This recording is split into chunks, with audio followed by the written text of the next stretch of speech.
Benjamin Netanyahu's decision to formally recognize the self-declared Republic of Somaliland has been met with condemnation in Somalia. The move of Netanyahu will never be acceptable, and it is an offense. Also, it is against the international laws. And Mogadishu residents agree. ውድ የኢትዮ አዲስ ዴሊ ተመልካቾቻችን እንደምሰነበታችሁ። ዛሬ የምንዳስሰው ጉዳይ ከቅርብ ጊዜ ወዲህ በአፍሪካ ቀንድና በመካከለኛው ምስራቅ ፖለቲካ መድረክ ላይ ከፍተኛ ውዝግብና ትንታኔን ያስነሳው አንድ ወሳኝ ክስተት ነው። ይህ ክስተት እስራኤል መንግስት ለረጅም ጊዜ ነፃነቱን በራሱ አውጆ ዓለም አቀፍ ዕውቅና ሲጠባበቅ የቆየውን ሶማሌላንድን የነፃና ሉዓላዊ አገርነትን በይፋ ዕውቅና መስጠቱ ነው። ይህ ውሳኔ ሶማሌላንድ የሶስት አስርተ ዓመታት የውልድና ትግሏ ተከትሎ ያገኘችው የመጀመሪያ ይፋ ዓለም አቀፍ ዕውቅና በመሆኑ በርካቶች የዲፕሎማሲያዊ የጂኦፖለቲካዊና የክልል እንድምታዎችን የያዘ ነው። ዛሬ ይህ እጅግ ውስብስብ ጉዳይ በስፋት በጥልቀትና በተለያዩ አቅጣጫዎች በመዳሰስ ለእናንተ ለኢትዮ አዲስ ዴሊ ተከታዮቻችን ሰፊ የሆነ ትንታኔ ለማቅረብ ተዘጋጅተናል። አብራችሁን ቆዩ።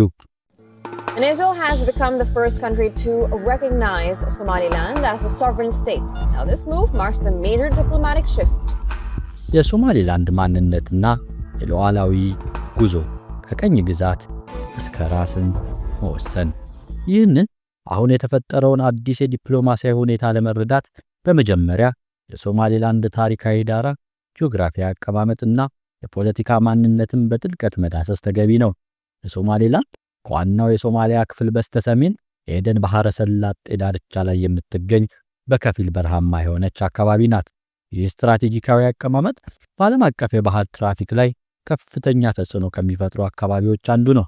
በሰሜን ከጅቡቲ፣ በስተምዕራብ ከኢትዮጵያ እንዲሁም በደቡብ ምስራቅ ከሶማሊያዋ ፑንትላንድ ግዛት ጋር ትዋሰናለች። ይሁን እንጂ ከፑንትላንድ ጋር ያላት የድንበር ውዝግብ አልፎ አልፎ ለግጭቶች መነሻ ሆኗል። የሶማሌላንድ ሕዝብ ራሱን የፖለቲካ ማንነትና ሉዓላዊነት የመመስረት ፍላጎት ከጥንት የነበረ ቢሆንም ይበልጥ ተጨባጭ የሆነ የፖለቲካ ታሪኩ የሚጀምረው ግን በ19ኛው ክፍለ ዘመን መጨረሻ አካባቢ ነው። እንደ አውሮፓውያኑ አቆጣጠር በ1888 ዓመተ ምህረት ብሪታንያ ወደ አካባቢው ዘልቃ ከሱልጣኖቹ ጋር በመስማማት የሞግዚት አስተዳደርነት መሰረተች። ለብዙ አስርተ ዓመታት ከብሪታንያ የሞግዚትነት አስተዳደር ስር የቆየው ይህ ክልል የብሪታንያ ሶማሌላንድ በመባል ይታወቅ ነበር። በ1960 ዓመተ ምህረት ብሪታንያ ሶማሌላንድን ነፃነቷን ስታገኝ ከደቡብ ከጣሊያን ቀኝ ግዛት ነፃ ከወጣችው የጣሊያን ሶማሌላንድ ጋር ተቀላቅላ የሶማሊያ ሪፐብሊክን መሰረተች። ይህ ህብረት ግን በሰላምና በእርካታ የተሞላም አልነበረም። የሶማሊያ የእርስ በርስ ጦርነትና የነፃነት መገለጫ። የሁኔታው መንባባስ የመጣው በ1991 ዓመተ ምህረት የሶማሊያው አምባገነን መሪ የነበሩ ዚያድ ባሬ ከስልጣን ከተወገዱ በኋላ ነው። በዚህ ወቅት ሶማሊያ በማይቆም የእርስ በርስ ጦርነትና በየአካባቢው በተነሱ የጦር አበጋዞች ግጭት ውስጥ ወደቀች። የእርስ በርስ ጦርነት በሺዎች የሚቆጠሩ ሰዎችን ሕይወት ከመቅጠፉም በላይ በርካታ ከተሞችን አፍርሶና ወድሞ ከፍተኛ ሰብአዊ ቀውስ አስከተለ።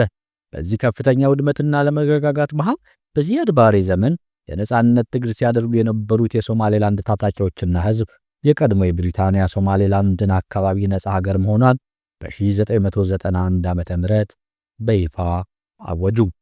ከነፃነት በፊት በነበረው ታሪካቸው ዘለግ ላለ ጊዜ በብሪታንያ የሞግዚት አስተዳደር ስር ከቆዩ በኋላ በጣሊያን ቅኝ ግዛት ስር ከነበረው የሶማሊያ ክፍል ጋር ተዋህዶ የነበረ ቢሆንም የራሳቸው ማንነትን አጠናክረው የመቀጠል ከፍተኛ ፍላጎት ነበረ። የራሷን መንግስት መገንባት። ይህ የነፃነት መገለጫ ተከትሎ ሶማሌላንድ የራሷን የፖለቲካዊ ስርዓት፣ የመንግስት ተቋማት፣ ወታደራዊና ፖሊስ ኃይል እንዲሁም የራሷን ምንዛሬ ወይም የሶማሊያን ሺሊንግ አቋቋመች። እንደ አውሮፓውያን አቆጣጠር በ2001 ዓመተ ምህረት ከ97 በመቶ በላይ የሚሆነው የአገሪቱ ህዝብ በ1997 የረቀቀውን ህገ መንግስት በማጽደቅ ሶማሊያላንድ ነፃ ሀገር መሆኗን አረጋገጠ። ምንም እንኳን ከየትኛውም የዓለም ሀገር ኦፊሳዊ ዕውቅና ባታገኝም ባለፉት 30 ዓመታት በሶማሊያ ሲካሄድ የቆየው የእርስ በርስ ጦርነትና አለመረጋጋትን በብቃት በማምለጥ በአንጻራዊ ሁኔታ የተረጋጋና ዲሞክራሲያዊ ስርዓትን መገንባት ችላለች። ይህም በዲሞክራሲያዊ ምርጫዎች የመሪዎችን ለውጥ በማድረግ ተረጋግጧል። የአሁኑ ፕሬዝዳንትና የውጭ ግንኙነት የሶማሌላንድ አሁን ያለው ፕሬዝዳንት አብዱራህማን መሐመድ አብዱላሂ ወይንም ኢሮ የዋዳኒ ፓርቲ መስራችና ሊቀመንበር የሆኑት ባለፈው ዓመት በምርጫ አሸንፈው ስልጣን የያዙ ሲሆን የውጭ ሀገራት ዕውቅናን የማግኘት ጥረታቸውን እንደሚቀጥሉ ቃል ገብተዋል። 12 ዓመታት የህዝብ ተወካዮች ምክር ቤት አፈ ጉባኤ የነበሩት ፕሬዝዳንት አብዱራህማን ከሶማሊያ መንግስት ጋር የተቋረጡ የነጻነት ንግግሮች እንደሚያድሱም ቃል ገብተዋል። ፕሬዝዳንት ትራምፕ በፊት የነበሩት የአሜሪካ አስተዳደሮች ለሶማሌላንድ ዕውቅና የመስጠት ጉዳይ ሲነሳ እንደነበር ተገልጿል። ፕሬዝዳንቱ የፊንላንድ ዜግነት ያላቸው ሲሆን ሶማሌኛ፣ እንግሊዘኛ፣ አረበኛ፣ ሩሲያኛና ፊንላንደኛን አቀላጥፈው ይናገራሉ። ይህ የቋንቋ ብቃትና የዓለም አቀፍ ልምድ ከውጭ ሀገራት ጋር በሚያደርጉት ድርድሮች ሊረዳቸው ይችላል። የእስራኤል ዕውቅና ለምን አሁን እና የስምምነቱ ይዘት? እስራኤል ለሶማሌላንድ የነጻና ሉዓላዊነት ሀገርነት ይፋ ዕውቅና መስጠቷ ብዙዎችን አስገርሟል። ጠቅላይ ሚኒስትር ቤንያሚን ኔታንያሁ ይህ ውሳኔ ይፋ ባደረጉበት ወቅት ይህ ለአፍሪካ ቀንድ አካባቢ ትልቅ ዲፕሎማሲያዊ እርምጃ ነው በማለት ገልጸዋል። ይህ ውሳኔ የመጣው ከሶማሊያ ጋር በረጅም ጊዜ የተፈጠረውን አለመግባባት ተከትሎ ሶማሌላንድ የራሷን ዕጣ ፈንታ ለመወሰን ስትጥር ቆይታ ለመጀመሪያ ጊዜ ኦፊሴላዊ ዕውቅና ስታገኝ ነው። በእስራኤል ጠቅላይ ሚኒስትር ኔታንያሁ እና የሶማሌላንድ ፕሬዝዳንት አብዱራህማን መሐመድ አብዱላሂ መካከል የተፈረመው የጋራ ስምምነት የእስራኤልን ዕውቅና በይፋ የሚያረጋግጥ ነው። ይህ ስምምነት የተፈረመው በተለይም በፕሬዝዳንት ዶናልድ ትራምፕ አስተዳደር ወቅት በተቀረጸው የአብርሃም ስምምነት ወይንም አብርሃም አኮርድስ ማዕቀፍ ውስጥ መሆኑ ተገልጿል። ይሁን እንጂ የአሁኑ የአሜሪካ ፕሬዝዳንት ዶናልድ ትራምፕ ሶማሌላንድ ምን እንደሆነች በትክክል የሚያውቅ ሰው አለ በማለት ጥያቄ ያቀረቡ ሲሆን አሜሪካ በፍጥነት ዕውቅና እንደማትሰጥ ገልጸዋል። ይህ የሚያሳየው የእስራኤል እርምጃና በሌሎች ሀገራት ዘንድ በተለይም ደግሞ በአሜሪካ አስተዳደር ዘንድ እንደሚታየው የተለያየና ውስብስብ እንደሆነ ነው። ይህ ስምምነት የአምባሳደሮችን ሹመትና የሁለቱ ሀገራት ኤምባሲዎችን መክፈትም እንደሚፈቅድ ተነግሯል። ጂኦፖለቲካዊና ስትራቴጂካዊ ምክንያቶች የእስራኤል ይህ ውሳኔ በርካታ ጂኦፖለቲካዊ ትርጉም እንዳሉት መገመት ይቻላል። የአፍሪካ ቀንድ ስትራቴጂክ ጠቀሜታ የኤደን ባህረ ሰላጤና የቀይ ባህር አካባቢ የዓለምን ንግድና የባህር ትራፊክ መገናኛዎች ናቸው። በዚህም አካባቢ ተጽዕኖ ማሳደር፣ የጸጥታ ትብብር መፍጠር ወይንም አጋሮችን ማፍራት ለእስራኤል የስትራቴጂክ ጠቀሜታ አለው። ከዚህም በላይ በዚህ ክልል ውስጥ ያሉ የጸጥታ ስጋቶች በተለይም ደግሞ ሽብርተኝነትን መዋጋት የእስራኤልን የውጭ ፖሊሲ አካል ሊሆን ይችላል። የአብርሃም ስምምነት ማዕቀፍ ይህ ስምምነት እስራኤልን ከአረብና ሙስሊም ሀገራት ጋር ለማቀራረብ የተደረገ ጥረት ነው። ሶማሌላንድ ምንም እንኳን በአብዛኛው ሙስሊም ሀገር ብትሆንም የዚህ ስምምነት አካል ሆኖ የመጣው ዕውቅና የዲፕሎማሲያዊ ግንኙነት የማስፋት ስራ አካል ሊሆን ይችላል። ይህ እስራኤል በአፍሪካ ውስጥ የዲፕሎማሲ ግንኙነቶቿን ለማጠናከር የምታደርገው ጥረት አካል ተደርጎ ሊወሰድ ይችላል። የክልል ተጽዕኖ በተለይ ከኢራንና ከሌሎች የክልሉ ተቀናቃኝ ኃይሎች ጋር ያለውን ውጥረት ለመቆጣጠር ወይንም ደግሞ በአፍሪካ ቀንድ ያሉ ሀገራት የፖለቲካ አስተላለፍ ላይ ተጽዕኖ ለማሳደር ሊያስችል ይችላል። በእነዚህ አካባቢዎች የተረጋጋ አጋር መሆኑን ለእስራኤል የጸጥታና የኢኮኖሚ ጥቅሞች ሊሰጥም ይችላል። ለወደፊት የትብብር እድሎች በእርሻ፣ በጤና፣ በቴክኖሎጂና በኢኮኖሚ ትብብር ለማድረግ የእስራኤል ፍላጎት በሶማሌላንድ ያለውን የመልማት ክፍተት የመሙላት ዓላማ ሊኖረውም ይችላል። ይህ ደግሞ በእስራኤልና በሶማሌላንድ መካከል የዊን-ዊን ሁኔታን ለመፍጠር ያለም ሊሆን ይችላል። ዓለም አቀፍ ምላሾችና የተቃውሞና የድጋፍ ማዕበል የእስራኤል ውሳኔ በዓለም አቀፍ ደረጃ የተለያዩና ተቃራኒ ምላሾችንም አስነስቷል። የሶማሊያ መንግስት የሶማሌላንድ ነጻነት በፍጹም እንደማይቀበልና የሀገሪቱን ሉዓላዊነት ግዛት አንድነት እንደማይደፈር በጽኑ ሲገልጽ ቆይቷል። ምንም እንኳን እስካሁን ኦፊሻዊ ምላሽ ባይሰጥም በሶማሌ መንግስት ይህ እርምጃ እንደሚቃወመውና ዓለም አቀፉ ማህበረሰብም ድጋፍ እንደሚጠይቅ ይጠበቃል። የሶማሊያ ህዝብም ሀገራቸውን አንድነት የመጠበቅ ጉዳይ ከፍተኛ ስሜት የሚፈጠርበት ነው። የአፍሪካ ህብረት የአፍሪካ ህብረት ኮሚሽን ሊቀመንበር መሐሙድ አሊ ዩሱፍ የእስራኤልን ዕውቅና እጅጉን የሚያሰጋ በማለት አውግዘዋል። የአፍሪካ ህብረት ነጻነትን መሰረት ያደረጉ የቀኝ ግዛት ዘመን ድንበሮች ክብርን ወይንም ቦርደር ኢንተግሪቲና የሶማሊያ አንድነትና ሉዓላዊነትን በማክበር ይህ ውሳኔ እንደሚቃወም በግልጽ ገልጿል። ይህ ውሳኔ ለቀጠናው ሰላምና መረጋጋት ስጋት ሊፈጥር እንደሚችል በይፋ አስጠንቅቋል። የአፍሪካ ህብረት መርሆች ከዚህ ውሳኔ ጋርም እንደሚጣረሱ አጽንኦት ሰጥቷል። ኢጋድ የምስራቅ አፍሪካ የልማት በየነ መንግስታት ባለስልጣን ኢጋድ የእስራኤል የተናጠል ዕውቅና የተባበሩት መንግስታትና የአፍሪካን ህብረት መርሆችን የሚጥስ ነው በማለት አውግዟል።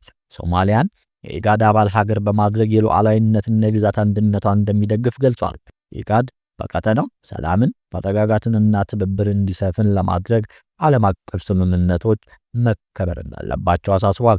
ኳታር የእስራኤልን ውሳኔ በጽኑ በማውገዝ ይህ አደገኛና ዓለም አቀፍ ሕግን የሚጥስ እርምጃ መሆኑን ገልጻለች። ኳታር ግዛት የምታሰፋው እስራኤል ለፍልስጤም የነጻ አገር ዕውቅና ብትሰጥ ይሻላል በማለት ለሶማሊያ አንድነትና ሉዓላዊነት የቆመች መሆኗን አረጋግጣለች።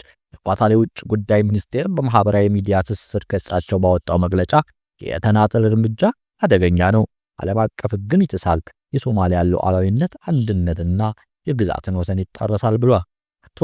ቱርክም የእስራኤልን ውሳኔ ተቃውሞ ይህ ህገወጥ እርምጃ መሆኑንና ቀጠናውን አለመረጋጋት ውስጥ ሊያስገባ እንደሚችል ገልጻለች። ቱርክ የሶማሊያን የግዛት አንድነት እንደምትደግፍና የሶማሊያውያንን ፍላጎት የሚያንጸባርቅ ውሳኔ ብቻ ተቀባይነት ሊኖረው እንደሚገባ አስታውቃለች። ቱርክ በኢትዮጵያና በሶማሊያ የተፈጠረውን ውጥረት በማሸባገር የነበረ ሚና የሚጠቀስ ነው። ለሶማሊያ ያላት ወዳጅነትና ተደራዳሪነትንም አሳይታለች።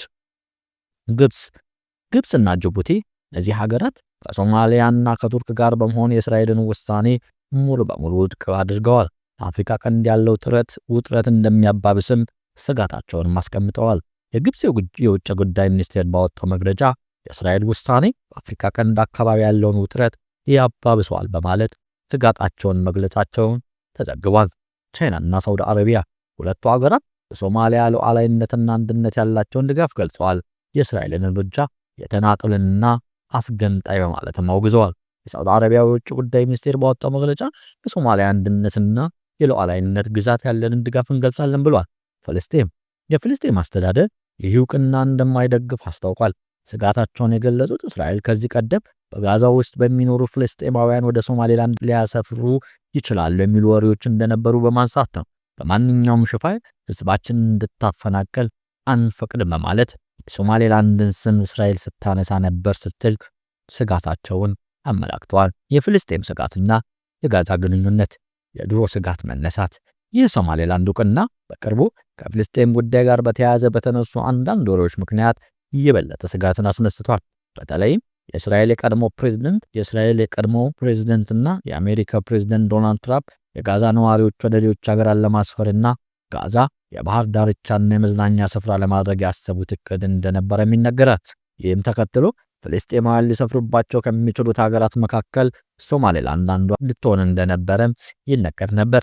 ምንም እንኳን የሐሳብ በይፋ ባይነገርምና በሶማሌላንድ ሆነ በሶማሊያ መንግስት ውድቅ ቢደረግም የእስራኤል ይህን የሶማሌላንድ ዕውቅና ይህ ቀደምት ስጋት እንደገና በማንሰራራት ላይ ይገኛል። ፍልስጤም አስተዳደር፣ ኳታር፣ ቱርክና ሌሎች አረብ ሀገራት ይህ ነጥብ በማንሳት እስራኤል በግድ ፍልስጤማውያንን ለማፈናቀል ወይንም የህዝብ ለውጥ ለማምጣት ይህን እርምጃ ሳትወስድ እንዳልቀረች ጥያቄ እያነሱ ነው። ይህ ክስተት የእስራኤልን የክልል ፖሊሶችና የፍልስጤም ህልውናን በተመለከተ ያለውን የረጅም ጊዜ ውጥረትም ያጎላል።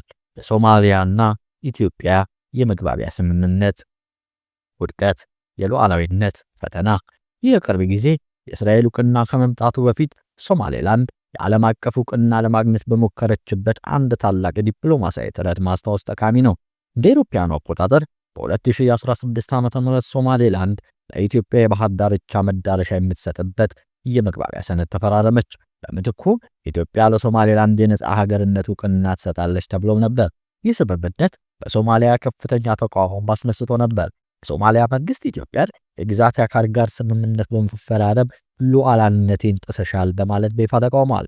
የሶማሊያው ፕሬዝዳንት ሐሰን ሼክ መሐመድ ኢትዮጵያ ከሶማሌላንድ ጋር የገባችው ስምምነት ውድቅ የሚያደርግ ሕግ አሳልፈውም ነበር።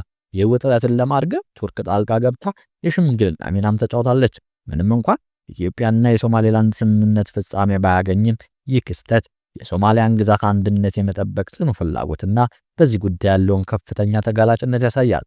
የወደፊት ትንታኔና ግምቶች የክልሉ ወይንም የወደፊት አቅጣጫ መቃኘት። የእስራኤል ሶማሌላንድ የሰጠውና የረጅም ጊዜ ውጤቶችን ልምታዎች ሰፊ ናቸው። ለሶማሌላንድ ምንም እንኳን የመጀመሪያ ኦፊሴላዊ እውቅና ቢሆንም የዓለም አቀፉ ማህበረሰብ ምላሾች የተለያየ መሆናቸውን ያሳያል። ሌሎች ሀገራት ለዚህ እርምጃ ይከተሉ እንደሆነ ጊዜው ይፈቅዳል። እውቅና ለሶማሌላንድ የኢኮኖሚ እድገት፣ የውጭ ኢንቨስትመንትና የደህንነት ትብብር በር ሊከፍት ይችላል። ነገር ግን ከሶማሊያ ጋር ያለውን የውጥረት ግንኙነትም እንዲሁ ሊባባስ ይችላል። ሶማሌላንድ የራሷን የመረጋጋትና የዲሞክራሲ ተሞክሮ በመጠቀም ዓለም አቀፍ እውቅና ለማግኘት አሁንም ጥረት ታደርጋለች። ለሶማሊያ ይህ ውሳኔ የሶማሊያ ሉዓላዊነትና የግዛት አንድነት ላይ ከፍተኛ ጥያቄዎችን ያስነሳል። የሶማሊያ መንግስት ይህን ተቀብሎ ከቀጠለ የአገሪቱ መከፋፈል ሊፋጠን ይችላል። ነገር ግን አብዛኞቹ የዓለም ሀገራትና ክልላዊ ተቋማት የሶማሊያን አንድነት በመደገፋቸው የሶማሌላንድ የሙሉ እውቅና ለማግኘት አሁንም ረጅም መንገድ መጓዝ ይኖርባታል።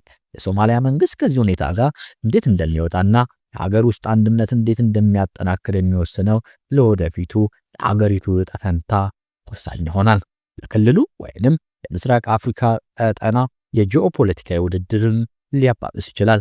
በተለይም የሀገራት የጸጥታ ስጋቶች፣ የኢኮኖሚ ፍላጎችና የስትራቴጂክ አጋርነት ግንኙነቶች እንደገና ሊዋቀሩ ይችላሉ። የኢትዮጵያና የሶማሊያ የቅርብ ጊዜ ውጥረት እንዲሁም የሶማሌላንድ የራሷን መንገድ መከተል ፍላጎት የክልሉ መረጋጋት ሊፈታተን ይችላሉ። ስለዚህ እውቅና ተጽዕኖ በጎረቤት ሀገራት ላይም ከፍተኛ ሊሆን ይችላል። የዓለም አቀፍ ሕግና መርሆች በተለይም የግዛት አንድነትና የሀገራትን ድንበር ያለ መድፈር መርሆች ላይም ጥያቄዎችን ሊያስነሳ ይችላል። የትኛው ሀገር የራስ ገዝ አስተዳደር የመቀበል ወይም ያለመቀበል ውሳኔ የዓለም አቀፉን ስርዓት እንዴት እንደሚነካው ማየትም ተገቢ ነው።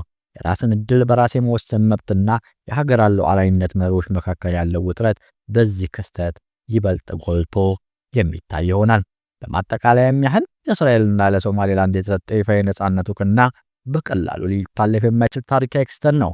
ይህ ውሳኔ የሶማሌላንድን የሶስት አስርት ዓመታት የነጻነት ትግል እውቅና የሰጠ ሲሆን በአፍሪካ ቀንድና በመካከለኛው ምስራቅ ጂኦፖለቲካ ዳሰሳ ላይ ከፍተኛ ተጽዕኖ ይኖረዋል። ምንም እንኳን እስራኤል ይህን እርምጃ ብትወስድም አብዛኛው የዓለም ሀገራት፣ የአፍሪካ ህብረትና ክልላዊ ተቋማት የሶማሊያን ሉዓላዊነት፣ የግዛት አንድነትን በመደገፍ ተቃውሟቸውን አሳይተዋል። ይህም የሶማሌላንድን የነጻነት ጥያቄ የረጅም ጊዜና ውስብስብ ትግል እንደሚሆን ያሳያል። ይህ ክስተት የሚያሳየው ዓለም አቀፉ ግንኙነት ምን ያህል ውስብስብ እንደሆነና የጂኦፖለቲካዊ ስልቶች እንዴት እንደሚለዋወጡ ነው።